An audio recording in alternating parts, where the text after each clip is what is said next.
गौरांग गौरांग गौरांग गौरांग गौरांग गौरांग। उस लीला को हम श्रवण करते हैं, तो आज हम उसी के ऊपर चर्चा करने वाले हैं, जितना समय हुआ उसके अनुसार।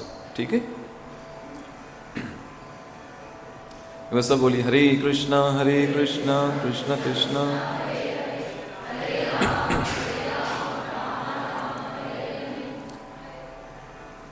तो इस कार्तिक मास में विशेषकर हम जो ये उच्चारण करते हैं, पढ़ते हैं, इसको कहते हैं दामोदर अष्टक। पहले तुम्हें ये समझना है कि दामोदर के मीनिंग क्या है। दाम कहते हैं रस्सी को, उदर कहते हैं पेट को, अर्थात भगवान का वो स्वरूप जो मां यशोदा के द्वारा रस्सी से ओखल के साथ बांधा गया। तो इस महीने में विशेषकर इस लीला को श्रवण करना चाहिए और भगवान दीप अर्पण करते समय इस अष्टक को गाना चाहिए। और ये दामोदर अष्टक एक्चुअल में ये जो है रचना की है व्यासदेव जी ने। उस सत्यवत मुनि ने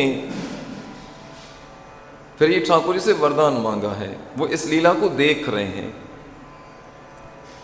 जैसे भागवत तो पहले ही 5000 साल पहले लिख दी गई, लेकिन आज भी जब कोई भागवत कथा करता है तो उसमें वो लीलाएं हमें दिखती हैं। जैसे वेदव्यास जी द्वारा ये रचित दामोदर अष्टक सत्यव्रत मुनि द्वारा इसको, इस लीला को देखा जा रहा है। तो इस दामोदर लीला को श्रवण करने के लिए हमें पहले इन चीजों को समझना है कि इस दामोदर लीला के अंदर 3 चीजें हैं भगवान की। कौन सी? भगवान का नाम, इसके बाद उनका धाम और उनकी लीला। और ये तीनों चीजें क्या है? ये वैष्णव के प्राण हैं। अगर किसी वैष्णव को नाम जप करने के जो डेली का नियम है, जिस दिन उसका नहीं हो पाए तो उसके क्या होगा? यार आज लगता है कुछ मजा नहीं आया। और ठाकुर जी का धाम, ऐसा कौन व्यक्ति होगा जो वृंदावन जाने के लिए नहीं तरसता हो? वो दुर्भाग्य से मेरी टिकट कल कंफर्म नहीं हुई, अभी भी पता चला। दूसरा क्या है? धाम। कौन ऐसा वैष्णव होगा जो धाम के प्रति उत्साहित नहीं होगा? और तीसरा है ठाकुर जी की लीला। ये 3 चीजें वैष्णव के क्या है? प्राण है। नाम, उनका धाम और उनकी लीला। और ये तीनों एक दूसरे से अलग नहीं है। अगर आप भगवान के नाम को जप कर रहे हैं तो इसे कहा गया कली काले नाम रूपे कृष्ण अवतार। कलयुग में भगवान का नाम ही कृष्ण के बराबर है। बराबर नहीं है ही, कृष्ण नाम के रूप में। जब मत्स्य अवतार ले सकते हैं, नरसिंह अवतार ले सकते हैं, नाम अवतार क्यों नहीं ले सकते? और इसको समझने के लिए आप मान लो कोई नया कोई एक सॉन्ग आया, जब बहुत तेज चल रहा है, चारों तरफ गाया जा रहा है। कोई आया अभी लेटेस्ट सॉन्ग कोई?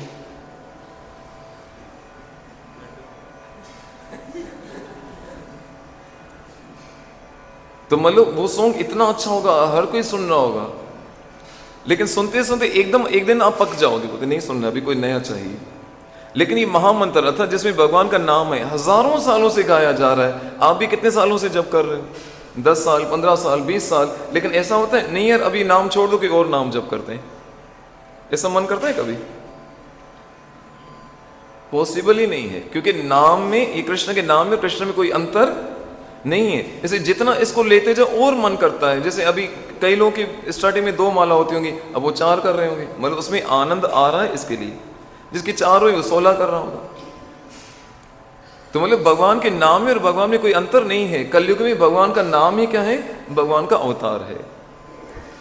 श्रील प्रभुपाद जी जब विदेशों में प्रचार कर रहे थे तो एक बार किसी ने, श्रील प्रभुपाद जी का ये क्या, अब सारा दिन खाली एक ही रट लगाते रहते हो, हरे कृष्णा कृष्ण कृष्ण हरे हरे, हरे राम राम राम हरे हरे। और कोई तुम लोग को नहीं आता है क्या? अरे चेंज भी करो। श्रील प्रभुपाद जी ने कहा नहीं, ये कृष्ण नाम के, कृष्ण का ही अवतार है। वो तो है तो, वही शब्द ही तो है, चाहे मैं ये बोलूं इसकी जगह कुछ और बोलूं। श्रील प्रभुपाद ने कहा ठीक है, प्रैक्टिकल करके देख लो, क्या बोलना चाहते हो? तो ये हमारे वैष्णव 16 माला रोज करते हैं, 2-2.5 घंटे, ये कभी थकते नहीं। आपको अगर ये नहीं अच्छा लगता है तो आप और कोई शब्द उच्चारण करो। उसने ठीक है, मैं ये नाम नहीं जप करूंगा, मैं क्या बोलूंगा? वहां पे कोल्ड ड्रिंक वो फेमस थी उस टाइम पे, टेम्पा कोला, क्या नाम था? ठीक है, ये महामंत्र का जप करते हैं आप, 2 घंटे इनके साथ बैठ के क्या जप करो? Tampa Cola, Tampa Cola, Tampa Cola, Tampa Cola, ऐसे। अब बोलो Coca Cola, Coca Cola, Coca Cola. वो भी जिद्दी था, बोले ठीक है मैं करके दिखाऊंगा। अब इस तरह भी वैष्णव नाम जप कर रहे हैं, हरे कृष्ण महामंत्र, और उस साइड पे उसको बिठा दिया, वो क्या शुरू कर दिया उसने? हाँ बोलो तो। हाँ, वो टेम्पा कोला ऐसा शुरू कर दिया। अच्छा 10 मिनट हुए, 15 मिनट हुए, 20 मिनट में पक गया, किससे? टेम्पा कोला से। जैसे यहाँ पे कोका कोला है ना, वहां पे क्या होती, तो पक गया 20 दिन में। फिर अभी सोच रहे भागों कैसे यहाँ से, और भक्त तो और भी भाव से नाम लेते जा रहे हैं, ऐसा भागा कि फिर कभी वापस मुड़ के भी नहीं आया। मतलब कि संसारी नाम में और भगवान के नाम में अंतर है। इसलिए देखो, इन भगवान के नाम को जब करते हैं तो फिर हम क्या है, भले 2 से 4 माला तक आ जाए, 4 से 6 तक आ जाते हैं, 8 तक आ जाते हैं, है तो देखने वही शब्द हैं, लेकिन शास्त्र में बताए कली काले नाम रूपे कृष्ण अवतार, कि कलयुग में भगवान ही नाम के स्वरूप में अवतार लिया है। तो इस दामोदर लीला के अंदर पहला क्या है? उनका नाम। फिर दूसरा क्या बताया अभी मैंने? उनका दाम। ये लीला हो कहां पे रही है? कहां पे हो रही है? मथुरा में, वृंदावन में, या बरसाना में? जल्दी बताओ कहां पे? रोज तो पढ़ते हैं, गोकुले ब्राजमानम। ये लीला कहां पे हो रही है? गोकुल में हो रही है। वृंदावन में तो ठाकुर जी बाद में आए। तो इसमें दूसरा के दाम का वर्णन किया गया। दाम अर्थात जहां भगवान सदैव नित्य वास करते हैं, जैसे वृंदावन, अयोध्या, मायापुर, जगन्नाथपुरी, ये सब दाम कहा जाता है, जहां भगवान कभी वहां से बाहर।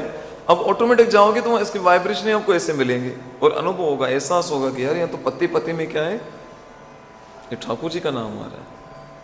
अब आजमा के देखो, अब स्टेशन पे उतरो, अब माला नहीं करो तो भी आपकी माला स्टार्ट हो जाएगी। कैसे? वो ऑटो वाले खड़े रहते हैं ना, वो क्या चिल्लाते रहते हैं? बांकी बिहारी, बांकी बिहारी, गोवर्धन चौराहा है, गोवर्धन चौराहा, ऐसे बोलते रहते हैं। ना चाहते आपका वहां कदम रखते ही आपकी माला स्टार्ट। अब थोड़ा इमेजिन करो, आप वृंदावन से आए और कल्याण स्टेशन पे उतरे, बाहर ऑटो स्टैंड पे आए। अब कितने नंबर के ऑटो खड़े होते हैं वहां पे? खड़े होते हैं ना सब। अब जो 1 नंबर वाला ऑटो वाला वो क्या बोलेगा आपको देख के? 1 नंबर है क्या? अब 1 नंबर के कितने मतलब होते हैं? सामने वाला तो वायड़ा हो जाएगा, क्या बोल रहा है, नया आएगा, उसको क्या होता है कि बाहर वृंदावन में चौक होते हैं, चौक होता है, चौराहे होते हैं, यहाँ पे 1 नंबर 2 नंबर। अभी 1 नंबर 2 नंबर से तो कुछ अलग वाइब्रेशन आते हैं। अब 2 नंबर ऑटो वालों का वो क्या बोलेगा? देखो दाम का भी प्रभाव होता है। जैसे अब वहां पे उतरे, वृंदावन में उतरे, तो आपके कान में क्या शब्द पड़ाई थी? बांकी बिहारी, बांकी बिहारी, गोवर्धन चौराहा, ऐसे बोलते नहीं बोलते? बरसाना, बरसाना, ऐसे बोलते नहीं बोलते? उतरते आपके कान, यानी ना चाहते आपकी माला स्टार्ट हो गई। तो दाम का प्रभाव होता है कि वहां ठाकुर जी कभी बाहर निकलते नहीं। और ये कृष्ण ने तो वचन दिया है नंद बाबा को कि एक पग भी मैं इस दाम से बाहर नहीं निकालूंगा। तो ये बताना क्या चाह रहा हूं, इस दामोदर लीला को प्लीज समझो, जो रोज हम पढ़ते हैं, नमामीश्वरम सच्चिदानंद रूपम लसत कुंडलम गोकुले ब्राजमानम। इस पूरी लीला में 3 चीजें, नाम, उनका दाम और उनकी लीला का वर्णन है। और तीनों हमें भवसागर से पार करने वाली हैं। ये हो गया दाम। तीसरा क्या है? उनकी लीला। मतलब जो ठाकुर जी भक्तों के प्रेम के वशीभूत होकर अपने ऐश्वर्य को भूल जाते हैं। और ठाकुर जी जो सारे त्रिलोकी के नाथ हैं, वो अपने भक्तों के इशारों पे वहां पे क्या करते हैं? नृत्य आरंभ कर देते हैं, उनसे भयभीत हो जाते हैं। जो त्रिलोकी के नाथ, जिनके पास सुदर्शन चक्कर है, और वो माता यशोदा की छड़ी से देखो क्या हो रहे हैं, डर के भाग रहे हैं। तो इसमें क्या है, इस पूरे दामोदर अष्टक में क्या चीजें मिलेंगी हमको? 3 चीजें मिलेंगी। क्योंकि लास्ट टाइम जैसे हमने कहा था कि दामोदर मास, ये कार्तिक महीने में ये दामोदर अष्टक को गाना चाहिए। तो इसका हमें पता भी होना चाहिए दामोदर अष्टक है क्या। तो पहली बात तो समझ आ गई कि इस दामोदर अष्टक में क्या चीजें? 3। कितनी चीजें? 3 चीजें। कौन कौन सी? पहली नाम, दूसरा दाम, तीसरा उनकी लीला। और ये तीनों चीजें वैष्णव के प्राण हैं, नाम, दाम और लीला। नाम स्मरण करते हो आप हमेशा, दाम जाने के लिए तरसते हो, वो लीला भी हम सुन रहे हैं। ये वैष्णव के प्राण है।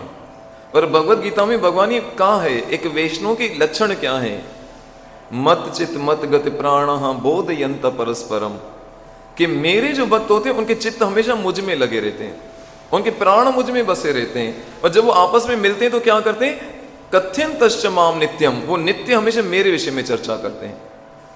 इसलिए जहां कृष्ण कथा वहां बैठ जाओ, जहां संसारी वार्ता हो ना तुरंत वहां से हट जाओ। ये भक्तों के लक्षण नहीं है। और ये भक्तों का गुण बताया कि जहां बैठेंगे क्या करेंगे, हरि कथा स्टार्ट कर देंगे। तो इसमें नाम दाम और उनकी लीला का वर्णन किया गया है। तो पहला स्टेंजा है जिसमें कहा गया कि नमामीश्वरम सच्चिदानंद रूपम लसत कुंडलम गोकुले विराजमानम। ये पहला जो स्टेंजा ये इस दामोदर अष्टक का मंगलाचरण है। अब पहला खाली वर्ड देखा जाए नमामीश्वरम, अब एक एक शब्द पे अगर हम चर्चा करें तो बहुत डिटेल में जाएंगे तो बहुत कुछ मिलेगा। नमामि क्या, पहले क्या बोला, यानी कि मैं आपको नमन करता हूं, जैसे बोलते नमस्ते। नमामि का अर्थ क्या है, न माम मेरा कुछ नहीं, क्या देखो नमस्ते जो हम करते कितनी बड़ी लॉजिक है। न म अस्ते यानी कि इस संसार में जो कुछ है वो मेरा नहीं है। नमामि कि मेरा कुछ नहीं, मैं आपको नमस्कार करता हूं। नमामि क्या बोलते, नमामि ईश्वरम सच्चिदानंद रूपम। फिर भगवान का गुण बताया गया है कि भगवान का गुण क्या है, वो कैसे सच्चिद आनंदमय है, हमारी तरह नहीं है। सत चित्त आनंद, सत्य यानी कि जो सदैव रहने वाले हैं, चित्त जो ज्ञानमय हैं, जिनको कहीं स्कूल वगैरह पढ़ने के लिए सीखने के लिए जाना नहीं पड़ता, सारे वेद उनसे प्रकट होते हैं। फिर आगे के आनंद, ये जो सदैव क्या रहते हैं, जो खुद भी आनंद में रहते हैं, जो उनके साथ जुड़ता है वो भी आनंदमय हो जाता है। तो यहां भगवान को पहले स्टेंजा में कहा क्या गया है, नमामीश्वरम सच्चिदानंद रूपम, कि आपको मैं नमस्कार करता हूं हे सच्चिदानंद स्वरूप आपको। फिर आगे क्या कहा, लसत कुंडलम। अब यहां पे भगवान का दर्शन कर रहे हैं। लसत किसको कहते हैं, चमकने को कहते हैं। और ये लीला कौन, सत्यव्रत मुनि देख रहे हैं, कहां पर, नमामीश्वरम सच्चिदानंद रूपम लसत कुंडलम गोकुले विराजमानम। अब ये स्टेंजा को समझना जरा कि ये लीला सत्यव्रत मुनि देख रहे हैं कि ये लीला कहां पे हो रही है, गोकुल में हो रही है। और वह उनको प्रणाम करते हैं, मैं आपको नमस्कार करता हूं हे सच्चिदानंद, ईश्वरों की ईश्वर। कौन से ईश्वर, लसत कुंडलम, यानी जिनके कानों में कुंडल क्या है, चमक रहे हैं। कुंडल किसको कहते हैं पता है ना, पहने किसी ने, ऐसे झुमके जिसको बोलते हैं प्रभु, हाँ कुंडलम। लसत किसको बोलते हैं, लसत के चमकना। तो वो कुंडल क्यों चमक रहे हैं, डायमंड के हैं, गोल्ड के हैं, इसलिए चमक रहे हैं। क्यों चमक रहे हैं, क्योंकि कृष्ण के गालों से इतनी चमक निकल रही है, उनके रिफ्लेक्शन से वो जो झुमके हैं ना, वो कुंडल वो चमक रहे हैं। इस चीज से समझो कि हम जितने ऑर्नामेंट्स पहनते हैं, जो ज्वेलरी पहनते हैं, हम अपने शरीर को सजाने के लिए, लेकिन कृष्ण को सजाने की ज्वेलरी नहीं पहनाई जाती, उनकी सुंदरता को छुपाने के लिए। उल्टा कृष्ण को पहनने से उनकी शोभा बढ़ जाती है। तो इसे यहां पर कह रहे हैं लसत कुंडलम, कि उनके कुंडल चमक रहे हैं कृष्ण के चमक से। और ये कहां पे हो रही लीला, गोकुले विराजमानम। कहां पे हो रही है, गोकुल के अंदर हो रही है। आप में से गोकुल कौन कौन गए, अब दिमाग लगाएंगे, गोकुल है कि वृंदावन है कि नंदगांव है कि क्या है, सब कंफ्यूज। हम लोग सही में जाते हैं वहां, खाली वो रगड़ा पेटिस खाने जाते हैं, वहां पे लस्सी पीने जाते हैं। चलो बाकी बिहारी लाल की जय, हो गया वृंदावन। हाँ कहाँ है गोकुल, ये उखल बंद लीला जाओ, वो आज भी वो स्थान है वहां पे, अगर उस जगह के अपने दर्शन किए हो तो गोकुले विराजमानम, कहां पे लीला हो रही, उस गोकुल में लीला हो रही। और गोकुल के अर्थ क्या है, गोकुल के अर्थ क्या है, गोकुल की मीनिंग क्या है, विराजमानम। यशोदा व्योलु खलाद धावमानम। और इसका अर्थ क्या है कि वो जो कृष्ण जिसको यशोदा मैया ने उस उखल के साथ बांध लिया है। दावामानम, दावामानम अर्थ क्या, दाव ने भागना, यानी इसको अभी मैं आपको थोड़ा संक्षेप में अगर लाइन टू लाइन ट्रांसलेट करूंगा तो थोड़ा वो हो जाओगे, टाइम भी इतना नहीं हमारे पास। यानी ये लीला कहाँ पे हो रही है? गोकुल में हो रही है। वो सत्यवत मुनि देख रहे हैं, उनको प्रणाम करते हैं कि उनके कानों में झुमके जो वो हिल रहे हैं। और कैसे हिल रहे हैं? दौड़ रहे हैं। कैसे दौड़ रहे हैं? क्योंकि पीछे कोई पड़ा हुआ है। और कौन पड़ा हुआ है? यशोदा मैया पड़ी हुई है। और कृष्ण से भय के कारण भाग रहे हैं, दाव मानम, यानी और यशोदा भी उनके पीछे भागी जा रही हैं। अब ये लीला स्टार्ट कहां से हुई? चलो इसको हम फिर नेक्स्ट स्टेंजा, एक जो पैराग्राफ के अकॉर्डिंग अगर समझेंगे तो इसके लिए भी 3-4 घंटे चाहिए। मैं शॉर्टकट में आपको लीला बता रहा हूं, सुनो इसको। हुआ क्या कि कृष्ण जो 3.5 साल के हुए, तो 3.5 साल की जब उनकी आयु हुई तो आपको पता है कि कई पेरेंट्स आते हैं ना, बोलते हैं हमारे बच्चे बड़े उद्यमी हैं, बहुत तंग करते हैं, बहुत परेशान करते हैं। लेकिन जितना ठाकुर जी ने अपने माता पिता को तपाया वो सुनोगे ना तो आप बोलोगे नहीं भाई हमारे बच्चे अच्छे हैं। हाँ, इसलिए पेरेंट्स के लिए बहुत अच्छा एक सांत्वना है। अभी इतना कोई उद्यम किया होगा जितना कृष्ण ने उद्यम किया है? क्या उद्यम किया? 3.5 साल के हुए तो जैसे स्वाभाविक तौर पे बाल जो छोटे बच्चे होते हैं तो अपनी बच्चों के ग्रुप में खेलते हैं, कूदते हैं। तो ऐसे ही खेलते खेलते क्या हुआ, उन ग्वाल बालों से एक जो ग्वाल है वो गिर गया, उसको थोड़ी चोट लगी। चोट लगी तो रोने लगा। कृष्ण ने कहा अरे वाह, ब्रज का माखन लस्सी छाछ खा के इतने से गिर के रो रहा है, इतना तुझे दुख हो रहा है? तो उसने रोते हुए कहा अरे लाला तू क्या कह रहे हो है कि माखन यहाँ की लस्सी यहाँ का दूध पीने को हमें मिलता है? नहीं, हमें कुछ नहीं मिलता। अरे कैसे कह रहे हो? बोले आप क्या हो, नंद बाबा के लाला हो, आपके घर में 9 लाख गाय हैं, हमें तो देखने को भी नहीं मिलता दूध माखन लस्सी, हफ्ते में कहीं एक बार जाके मिलती है। लाला ने कहा ऐसे क्यों? बोले ये जो हमारा राजा है ना कंस, उसने क्या है एक नियम बनाया हुआ है कि जितने भी ये ग्वाल हैं वो सब गायों का पालन करेंगे, उनसे जो दूध निकलेगा उसमें से जो माखन जो घी या जो भी चीजें निकलेंगी वो सब क्या होगा 80% पूरा टैक्स के स्वरूप में कंस को दिया जाएगा। यानी इतना जुल्म किया हुआ था कंस ने। अब कृष्ण ने जब उस ग्वाल के मुख से ये सुना कि मेरी प्रजा इतना दुखी है, लाला ने कहा ऐसे क्यों? आज के बाद ऐसा नहीं होगा, सारा माखन तुमको मिलेगा, क्योंकि सारे गायों के पालन हम करें, इतनी मेहनत हम करें, वो सारा जो माखन घी दूध सब कौन लेके जाए? वो कंस लेके जाए, उस असुर को नहीं मिलना चाहिए। तो उन ग्वाल बालों ने कहा अरे लाला तू 3.5 साल का है, तेरी मानेगा कौन, चलती है तेरी कुछ? लाला ने कहा ठीक है, वाकई ये तो बात सही कह रहे हो, मेरी कौन सुनेगा? बड़े होके तो मुझे वैसे अपनी बात मनानी है, तो क्यों ना अभी से मैं इसका एक वो बीज बो दूं। क्या करते हैं? उसने कहा फिर मैं काम करते हैं, कोई मानेगा नहीं तो हम चोरी करते हैं। कैसे चोरी करेंगे? वहीं ठाकुर ने क्या किया, वहां मीटिंग बुलाई सारे ग्वाल बालों की और एक ऑर्गेनाइजेशन बनाई, संस्था, समझते हो ना, और उर्दू में को तंजीम बनाई, एक ऑर्गेनाइजेशन बनाई। और उस ऑर्गेनाइजेशन का नाम क्या रखा? ब्रज मंडल की गोप ग्वालों की चोर मंडली। और उसके सरदार कौन बन गए?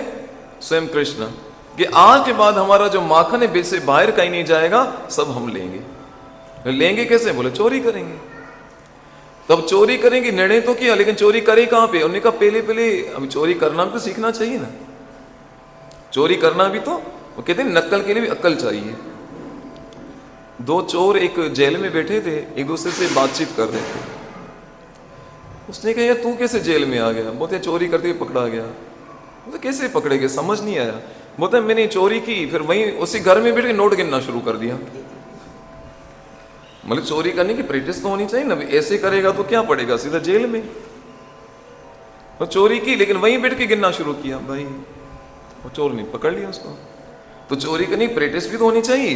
तो लाला ने कहा चोरी तो करनी, मंडली तो बना दी, अब अपनी सेना का पेट भी तो भरना है, फिर क्या करना चाहिए? चोरी करें कैसे? उसने चलो प्रैक्टिस क्या करते हैं, चैरिटी बिगिन टू होम। लेकिन चोरों के सरदार ने सोचा कि चोरी करेंगे तो पहले अपने घर पे करेंगे, और चोरी करते कैसे, कहां से सीखें? तो क्या हुआ, एक दिन यशोदा मैया काम में बिजी थी और कृष्ण चुपके से वहां चले गए जहां पे बहुत सारा माखन रखा था। अब माखन चोरी करने गए तो अंदर क्या है, ये हमारी तरह टाइल्स की ऐसी दीवारें नहीं होती उस टाइम, तो जो बिरज मंडल जो था वो तो इसी मणियों से, हीरे मोतियों से, उनसे पूरा जड़ा हुआ होता था।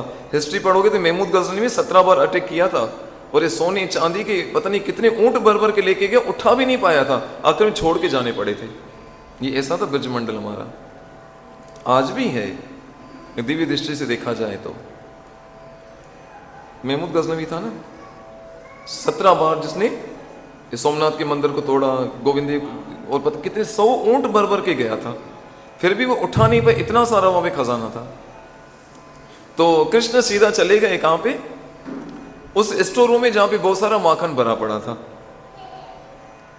अब चोरी तो करने गए कि अभी चोरी करें तो कैसे करें, अब पहली बार गए तो अंदर गए तो कंफ्यूज हो गए, क्योंकि अंदर क्या पिलर लगे थे, उसमें बहुत सारी मणियां लगी हुई थी, जैसे शीशे लगे होते हैं ना, और उस मणि के स्तंभ में सामने जो मटका रखा था उसमें हाथ डाला तो सामने कृष्ण को अपना रिफ्लेक्शन दिखा। देखा कि इस स्टोर रूम में तो मेरे जैसा एक चोर पहले घुसा हुआ है, और कौन सा चोर है, उसने भी सेम ऐसा ही श्रृंगार किया हुआ है, उसको मोर पंख है, उसको भी वही वस्त्र पहने, वही तिरछे नयन, वही सब। कृष्ण ये पहले से मेरे अंदर, पहले से मेरा सरदार कोई इतना बड़ा चोर है जो मेरे से पहले आके बैठ गया। कृष्ण के जाने दो। अब उसने जैसे माखन के लिए हाथ डाला तो सामने रिफ्लेक्शन में भी क्या, वो हाथ सीधा मटके में, यार ये तो बड़ा, अब क्या बोलूं, बड़ा चतुर है, जैसे मैं कर रहा हूं ऐसे कर रहा है। अब कृष्ण उसको बोलने लगे, देख तुझे चोरी करनी ना, तू भी चोरी कर, मुझे भी चोरी करने दे, ईमानदारी से तू भी खा, मुझे भी खाने दे, मैया को नहीं बताना। और सामने वाला भी सेम ऐसे। अब कृष्ण ने सीधा हाथ डाला उसमें, और जैसे अंदर से वो माखन कैसे गोला बना के निकाला तो सामने रिफ्लेक्शन में उसको वही देखा। इतनी देर में माँ यशोदा आ गई। यशोदा मैया आई तो ढूंढते हुए कि लाला कहाँ पे। अब देखा तो लाला तो क्या यहाँ पे तो रंगे हाथों क्या कर रहा है, पकड़ा के चोरी कर रहा है। ये पहली बार चोरी का एक एक्सपेरिमेंट कर रहे हैं। और किसी अद्भुत बात है ना, संसारी व्यक्ति की चोर करे उसको जेल मिलती है, और ठाकुर जी चोरी करे तो उसको भी क्या और ज्यादा उसकी प्रसिद्धि हो जाती है। अभी देखो उनकी चोरी की लीलाएं सुन रहे हैं, उनको माखन चोर बोले तो मजा आता है, और आपको कोई बोले तो सब बोलो हरे कृष्ण हरे कृष्ण। तो यशोदा मैया ने उसी समय पर क्या किया, पकड़ लिया। क्यों रे लाला क्या कर रहे हैं यहाँ पे? कुछ नहीं मैया, तुझे पता नहीं, तो बूढ़ी हो गई है। अच्छा मैं बूढ़ी हो गई हूं, कैसे पता चला मैं बूढ़ी हो गई? अरे मैया तुझे कुछ होश नहीं, घर के अंदर चोर घुस आया है। चोर घुस आया मेरे घर पे, कहां है दिखा मुझे, ये देख इस खंभ के अंदर छुपा है। मैया यशोदा उस खंभ के पास आई और देखने की लाला मेरे को बना रहा है। अच्छा तो ये चोर है, अब इसके कान पकड़ो। हाँ मैया इसको पनिशमेंट दे। मैया ने कहा कृष्ण के कान पकड़ लिए। अरे मैया मेरे को क्यों पकड़ रही? लाला वो कोई और नहीं, वो तू ही है उसके अंदर। अब बता क्या कर रहा था यहाँ पे? और ये तेरे मुंह पे माखन लगा, हाथ में माखन लगा, ये क्या? बात बनाने में तो हमारे जैसे ठाकुर के जैसा तो कोई है ही नहीं। अरे मैया क्या बताऊं, आज तो नहीं, जो लाल कलर का जो ये मणि पहनाई थी ना, ये इतनी गर्म हो गई थी, मेरा हाथ पूरा जल रहा था। मैंने तो बड़े बड़े मुनियों से सुना है कि जब हाथ में जलन हो कुछ तो माखन लगाना चाहिए। ये होता है ना, किसी को आग जल जाए तो पूरा माखन लगाओ ठंडा हो जाता है। तो मैंने तो बड़े बूढ़ों से सुना है, शास्त्रों में सुना है, जब बहुत गर्मी हो जलन होने लगे तो माखन में हाथ डाल दो। इसलिए मैंने माखन में हाथ डाल दिया। अच्छा तो तेरे हाथ में माखन इसलिए लगा, तो तेरे मुंह पे माखन कैसे आ गया? अरे मैया क्या करूं, मैं हाथ माखन के मटके में डाला, हाथ को ठंडा करने की, कोई चोंटी आ गई, वो ऐसे मेरे मुंह पे चढ़ने, हटाने के लिए हाथ डाला तो फिर मुंह पे लग गया। यशोदा मैया को बड़ा आनंद आने लगा, लाला समझदार हो गया है कि काट साट के जो भी, पहली बार तो कृष्ण की चोरी करना यहाँ पे फेल। अब आगे वो क्या योजना बनाएंगे इस कार्तिक मास में, उसको श्रवण करेंगे। लेकिन भगवत गीता में भगवान कहते हैं, जन्म कर्म चमेव दिव्यम यो वेति तत्वतः त्यक्त्वा देहं पुनर्जन्म एति मामेति सुअर्जुना। भगवान कहते हैं मेरे जन्म और कर्म, मेरी जितनी लीलाएं वो सब दिव्य हैं, हमारी तरह नहीं है। और इनको जो तत्व से जान लेता है, जो समझ लेता है, त्यक्त्वा देहम पुनर्जन्म न विद्यते, उसका पुनः इस संसार में जन्म नहीं होता। देखने में तो माखन चोरी की लीला है, लेकिन आगे हम श्रवण करेंगे इसके अंदर क्या रहस्य भरे और क्या इसके पीछे लॉजिक है और किस प्रकार ठाकुर जी अपने भक्तों का कैसे उनकी भक्ति का पोषण करते हैं।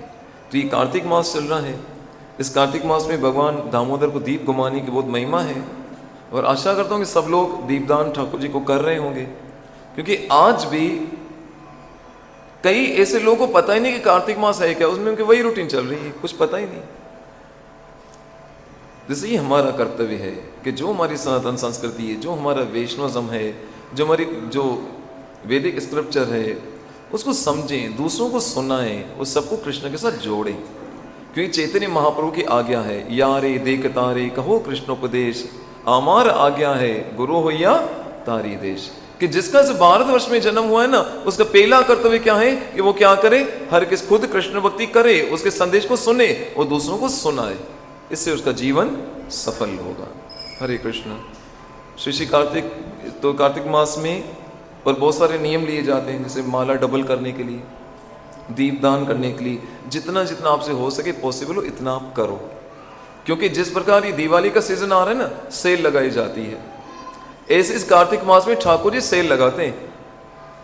एक माला करोगे तो 100 माला के बराबर आपको पुण्य। और ये 30 दिन अगर आपने भगवान को दीप अर्पण किया, ये मैं अपनी जेब से निकाल के नहीं बता रहा हूँ, ये पद्म पुराण में, ये जो हरिभक्त विलास ग्रंथों में लिखा हुआ, हमारे आचार्यों ने लिखा है। तो ये महीना ठाकुर जी को अति प्रिय है। इस महीने में थोड़ी सी साधना करने से ठाकुर जी अति प्रसन्न हो जाते हैं। मात्र 30 दान भगवान को दीपदान करने से कहते हैं सारी दुनिया के तीर्थों का पुण्य आपके हिस्से में आ जाता है। कितना टाइम लगता है, शॉर्ट। इसे खुद भी इस महीने में दीपदान करो, भगवान नाम का जप अच्छे से करो, क्योंकि ये कार्तिक बहुत अद्भुत महीना है, और क्या पता अगले साल ये कार्तिक हमारे जीवन में होगा कि नहीं होगा। इसलिए एक एक क्षण, एक एक समय को बचाओ, विशेषकर मोबाइल से दूर रह के, फिर तब टाइम बचेगा। इसी मंगल कामना के साथ ठाकुर जी करिए कार्तिक में हमारे बहुत अच्छे भजन हो, अच्छी साधना हो, और हम अपने जीवन को कृष्ण भक्ति में लगाकर अपना और परिवार का कल्याण कर सकें। इसी मंगल कामना के साथ श्री श्री राधा वृंदावन चंद्र बिहारी लाल की, श्री राधा दामोदर भगवान की, कार्तिक मास की जय। जय श्री राधेश, जय जय श्री राधेश, जय जय श्री राधेश। हरे कृष्ण।